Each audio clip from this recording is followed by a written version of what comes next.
This is non-homogeneous equation.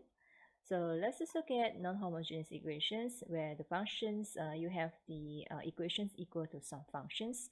The first step that you have to do is you have to convert the non-homogeneous equation into homogeneous. That means that you let your differential equations equal to 0.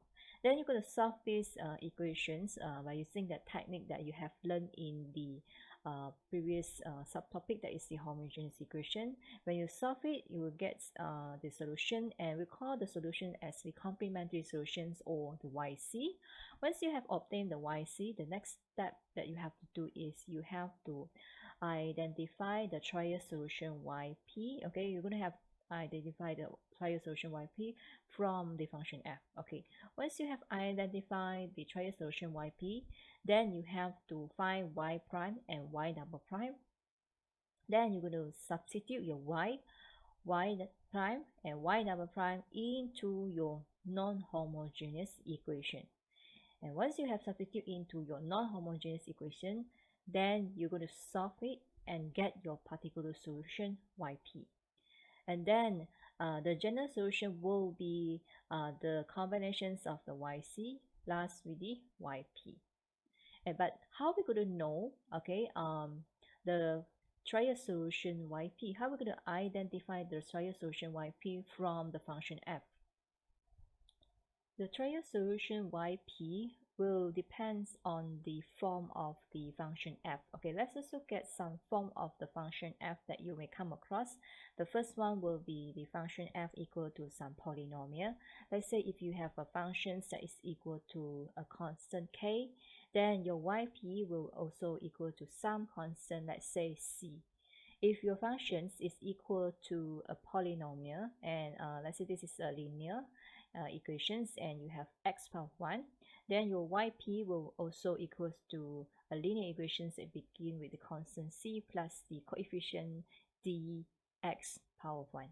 Okay, if you have quadratic, then your YP also will be quadratic, so that will begin with c until you have x squared. Okay, then let's just look at some example. Okay, so let's say if you have a functions, okay, the functions is equal to 8. Okay, so 8 is a constant. Okay, if you have a constant, means that your YP also will be a constant. So your YP will be equal to some constant, let's say c. Okay, if you have the function that is equal to 3x plus 1, so this is a linear equation. You have x power 1, then your YP will also be a linear equations. Okay, so you're supposed to begin with the constant c plus the coefficient dx power 1. Okay, then if you have the function that is equal to 5x squared, so the highest power that you can see here is x squared, then your YP will be a quadratic, so your YP will begin with the constant c plus coefficient dx. Okay, and then plus, okay, we're going to follow the sequence of the alphabet, so you should follow by the e, and then x power 2. So we're going to have the quadratic also. We're going to follow the form that we have in the we're going to follow the highest power that we have in the function f. So this, the higher power is x squared, so we're going to have YP in x squared also. Okay, let's just look at the second step that you may come across. Okay, so that is when you have the functions that is equals to some exponential. So you have e to the power of 2, e to the power ax. So your YP will be equal to some coefficient c multiplied with e to the power of ax. Okay, let's look at some example. So if you have the function that is equal to e to the power of 3x, so your YP will be equals to the coefficient c multiplied with e to the power of 3x. We're going to use the same exponent here. Okay, then let's just look at another example. So you have the function equal to 8e to x. Okay, so your YP here, okay, do not worry about the 8 that is in front, the 8 in front of the exponent. Okay, we just focus on the exponent only. Okay, but anyway, your YP is supposed to have the coefficient c no matter how. Okay, then you're going to multiply with the exponents that you have here, that is e to the power of 2x. Okay, let's just look at the third form that you may come across, that is when you have the polynomial and the exponential together. So let's say you have this one is you have kx. Okay, so this is x power 1 multiplied with the exponent. So your yp will be the product of the linear equations. Okay, because this one, the highest power is power of 1, so we should begin with the constant c, okay, plus dx power 1, so multiply with the exponent that you have here. Okay, so if you have a quadratic equation, you have a quadratic equations multiplied with the exponent, then your yp also will be a quadratic multiplied with the exponent. Okay, let's just look at some example. Okay, so if you have this one, so you have the function that is equal to 8x e to the power 5x. Okay, so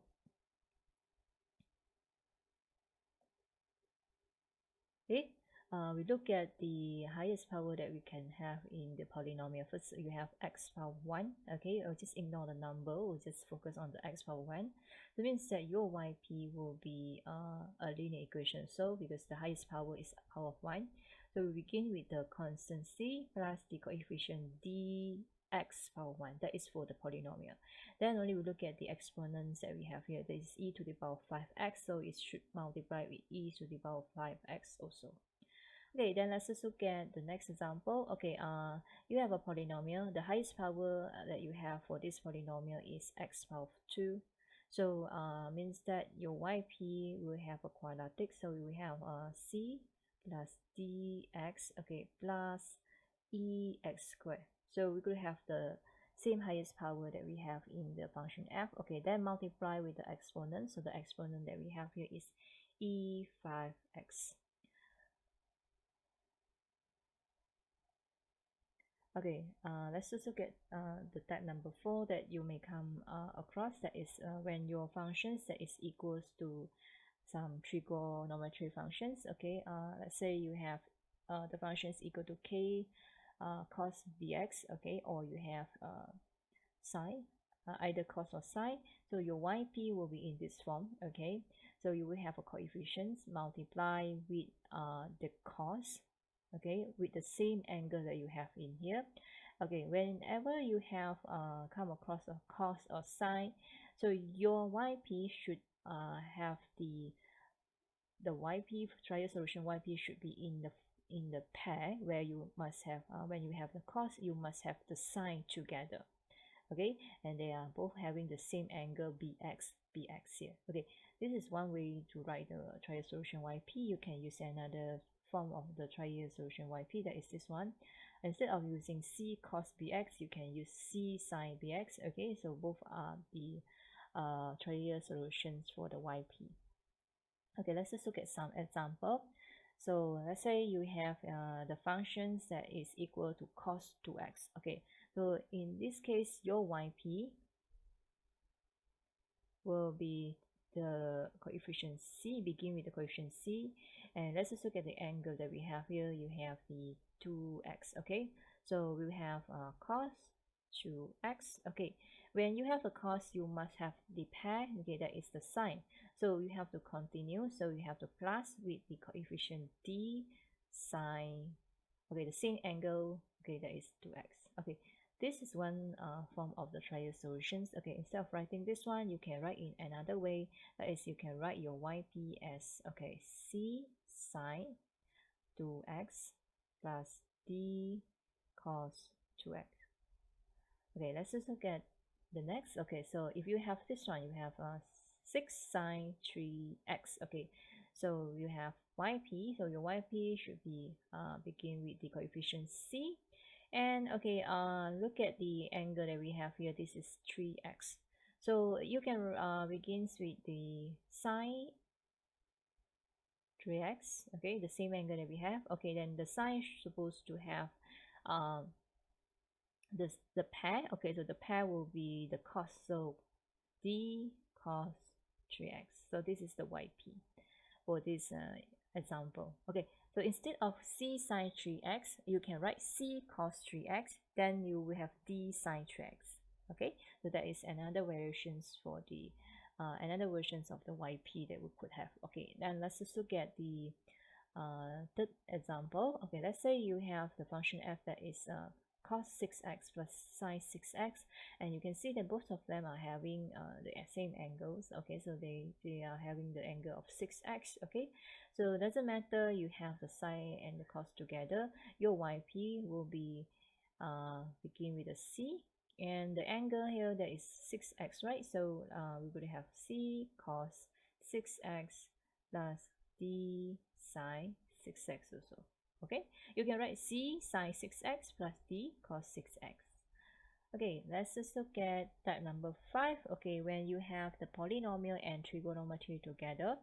So for instance, you have the kx cos bx. Okay, so or you have kx sine bx. Okay, so your yp will be the polynomial. Okay, so your polynomial is x power 1. Okay, so we have the polynomial x power 1. Okay, and then multiply with the trigo, that is sine. Okay, the same angle we'll use. Okay, and because as I said that, okay, your cos supposed to appear in the pair together with the sine, so you must have the sine here. Okay, but the sine also have to multiply with the polynomial. The polynomial you have to use the polynomial here, you have to use the alphabet that follow the sequence that we have used in here. Okay, we already used c plus d in here, so you're supposed to begin with the constant e, then plus fx. Okay, so it also have to multiply with the linear equations because it must in a pair. Okay, so the pair must together. Okay, when you have a linear, again when you have a linear with trigo, so then okay, so you must have the linear here, and you must have the linear, okay, and multiply with the trigo. Okay, the first trigo that is in term of cos, and this is the second trigo that you have here that is in term of sine. Okay, so that is the things that we have for the yp. Okay, let me erase this one.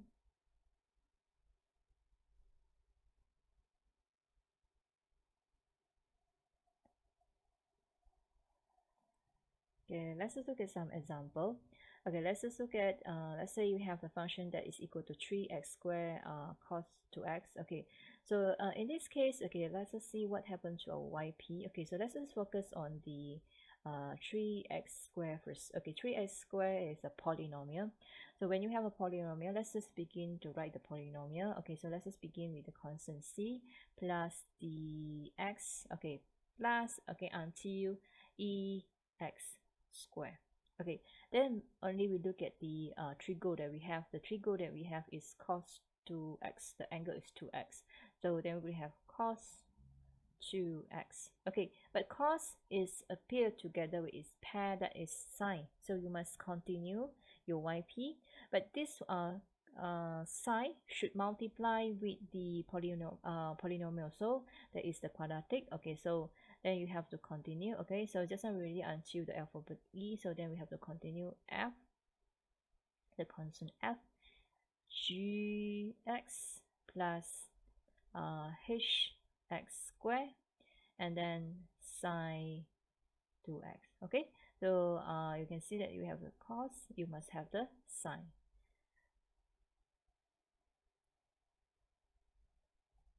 So let's just look at type number 6 when you have the exponential together with the trigonometry functions.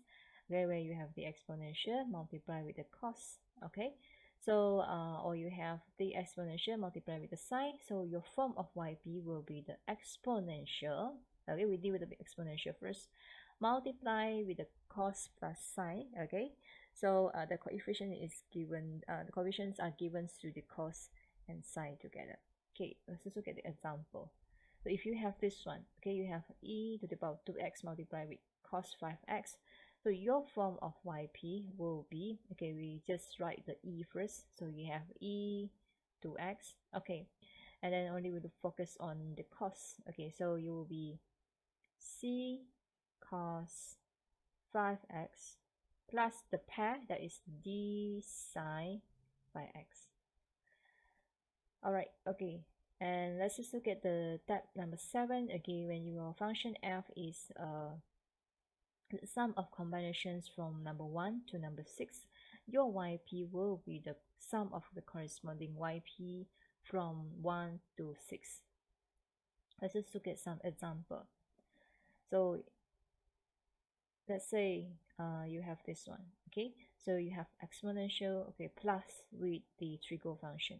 Okay, so we'll do it one by one. So your yp here, so let's just focus on the first one. You have the exponential, so you're going to have c, okay, multiply with exponential to x, okay, and then plus, okay, plus with the trigo. Okay, they're going to use the same concept. It's just that the coefficient now no longer starting from the c, but we have to continue the order of the alphabet. It's supposed to be d now, okay, and d, okay, d multiply with what? D multiply with the sine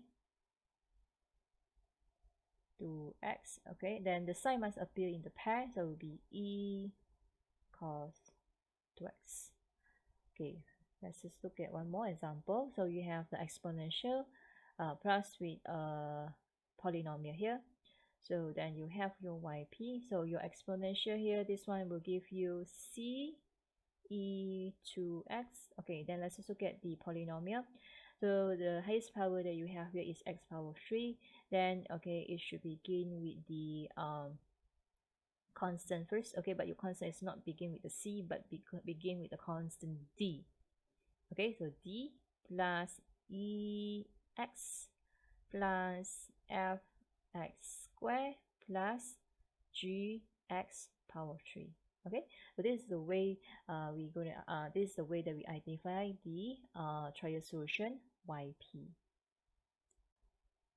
Once we have identified the form of yp, okay, before we continue to step number 2, number 3, and so on, there is one thing that you have to check, that is you have to check for duplication. Okay, it means that you have to check, does your yp has the same form as yc? Does the yp here has the same form as yc? If your answer is no, this means that then you can continue to step number 2, number 3, and so on. But let's say unfortunately the answer is yes. Okay, you have the yp has the same form as yc. The answer is yes. Okay, then before you continue to step number 2, you have to modify your yp. Okay, so how to modify your yp? The way to modify your yp is just you have to multiply your yp with the minimum positive integer of x. Okay, once you have multiplied yp with the minimum integer of x, okay, then only you allowed to continue, okay, to your step number 2, number 3, and solve the equation. Let's just look at some example for the cases of the duplications. Okay, so let's just say that you have a function that is equal to 10e to the power of negative x. Okay, so according to what we learned just now, okay, your yp is supposed to be the coefficient c multiplied with e to the power of negative x. Okay, so according to what I said just now, okay, you're supposed to check for the duplication before you continue. So you have to check, does your yp have the same form as yc? And let's say in this example you have the yc that is this one. Okay, so if you check the terms that we have in the yc and yp, obviously we have the duplications where you can see that I have e minus x here, and I have e minus x here. Okay, just ignore the coefficients c and a. I know they are different, but as long as you have the same exponent, so we say that you have the case of duplication. Okay, what happens when you have the case of duplications? Okay, when you have the case of duplications, what you have to do is you have to modify your yp. Okay, you have to multiply your yp with the minimum positive integer of x. Okay, so what does it mean by the minimum positive integer of x? Okay, it means that you have to multiply your yp with x power of 1. You just have to multiply with x power 1. That is the minimum positive integer of x. Okay, let's just see what happens if you have multiplied this yp with x power 1, then you will have cx e minus x. Okay, when you have multiply your yp with x, okay, you can see that, okay, I have x e minus x. Okay, obviously x e minus x is different with the e minus x, so then it means that we have settled our problem of duplication, and this must be your correct yp. Okay, so your correct yp will be this one, and this is the answer for this example, and okay, let's just say that if you have another example, okay, let's say you have this one, you have a function that is equal to 4x e minus 2x. Okay, then according to what we learned just now, your yp is supposed to be a linear equation multiplied with the exponent, because this is x power 1 and this must be x power 1 also multiplied with the exponent. And again, you need to check for the duplications. Okay, then let's just see, let's say you have a yc, so this is a yc here. And if you check for the terms that we have in yc and yp, obviously we have the duplications, where we have in here, what you have here is you have linear equations multiply with exponent.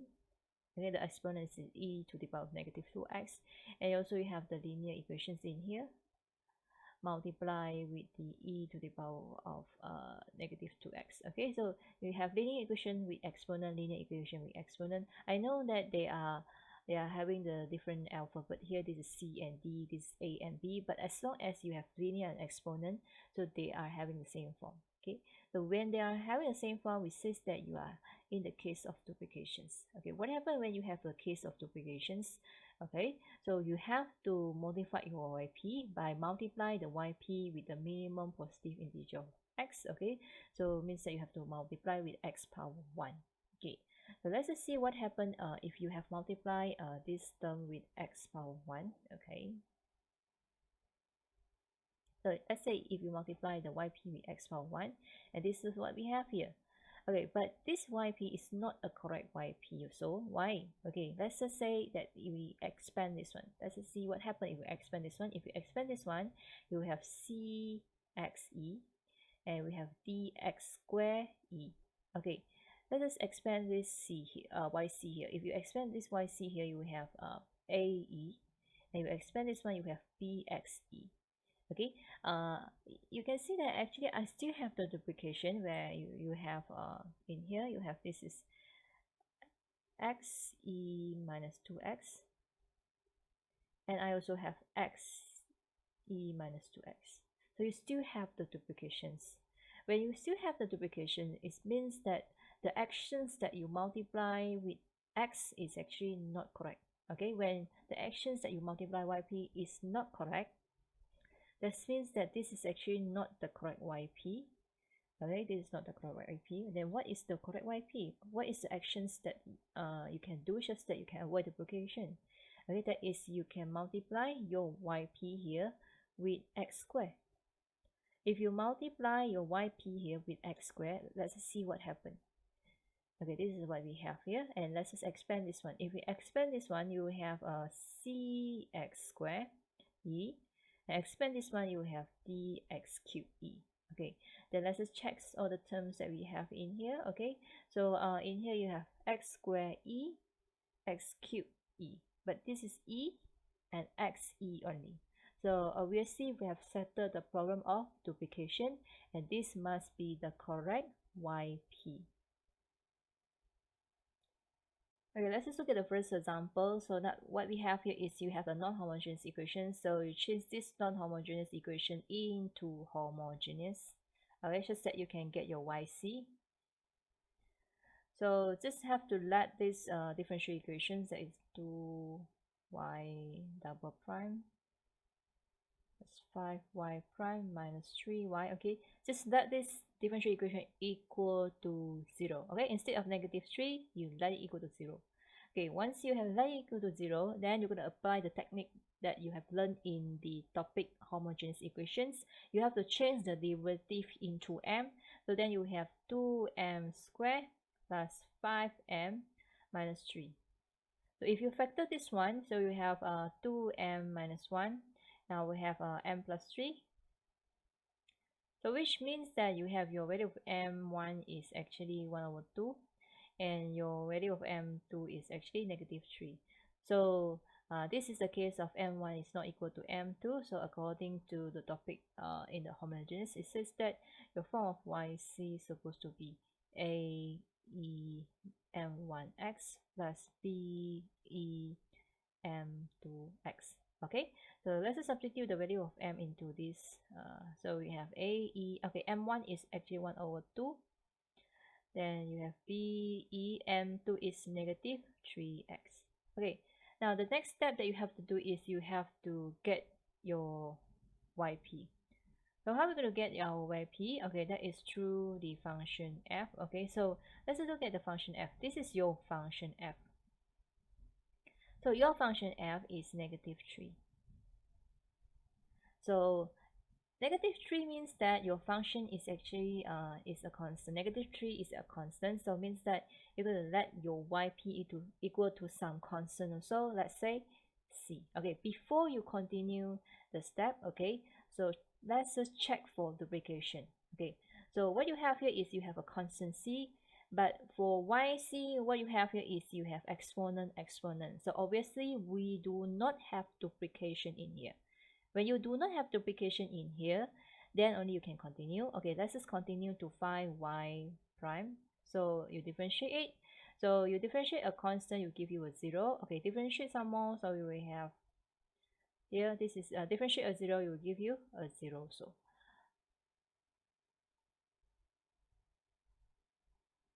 okay, once we have found the y prime and y double prime, the next thing that you have to do is you have to substitute your y double prime, your y prime, and your y into, okay, into where? Okay, into here. Okay, this is into your non-homogeneous equation. Okay, so let's just name this non-homogeneous equation as equation number 1.